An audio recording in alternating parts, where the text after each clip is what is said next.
শোনা। আমি নিজে যখন আমি উপস্থিত ছিলাম না, ঘটনা 100 নম্বর ওয়ার্ডে একটা জাংশন হচ্ছে 129, একটা 131, একটা 130, এবং সেখানে একজন মহিলা প্রায় 35-40 বছর ধরে ঘুমটি চালায়, এবং ওই মহিলার ওই ঘুমটি ছাড়ার কিচ্ছু নেই। ওনার উপরে আরও 3জন মহিলা, মানে ওই পরিবারে কোনো ছেলে নেই, 4জন মহিলা একটা ঘুমটির উপর বেঁচে আছে। মানে ঘুমটি যদি উঠিয়ে দেওয়া হয় তাহলে এরা প্রাণে মারা যাবে, মানে এদের এমন পরিস্থিতি। সেই ঘুমটি নাকি কর্পোরেট যারা বাড়িওয়ালা তারা কর্পোরেশনকে নালিশ করেছিল, তাদের গেটের এন্ট্রেন্স থেকে সরিয়ে নেওয়ার জন্য কর্পোরেশন থেকে এসছিল।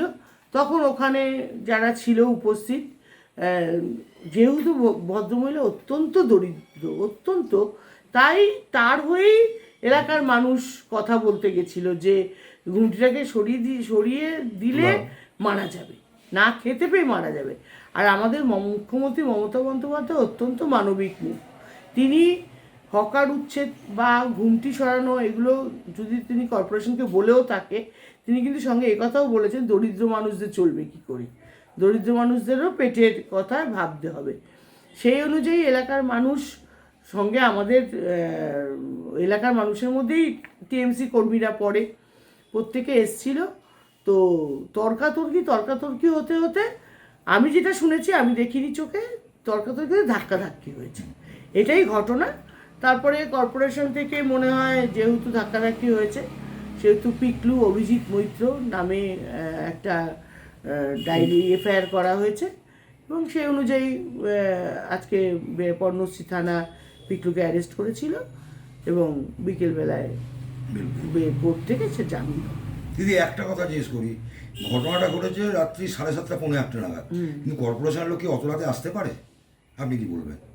আমারও কিন্তু সেটা জানা নেই, কারণ কর্পোরেশনের আমরা যেটা জানি দিনের আলোয় মোটামুটি 4:30-5টার মধ্যেই এই কাজগুলো করা উচিত। কেন 7:30-8টায় কর্পোরেশনের লোক হঠাৎ করে এলো সেটা আমারও ধ্যান ধারণার বাইরে। যাই হোক, যেটা ঘটে গেছে একটা দুর্ঘটনাই বলতে পারেন, কারণ এটা কেউ মানে ইন্টেনশনালি কাউকে মারবো বলে মারপিট হয়েছে এরকম ব্যাপার নয়। শুধুমাত্র ওই দরিদ্র মহিলাকে বাঁচানোর জন্য এলাকার মানুষ সবাই, শুধুমাত্র তৃণমূল কংগ্রেস কর্মীরা ছিল সেটা বললে মিথ্যে কথা বলা হবে, এলাকার মানুষ যারা 35-40 বছর ধরে ওনাকে ঘুমটি চালাতে দেখছে তারা প্রত্যেকেই উপস্থিত ছিল। ঠিক।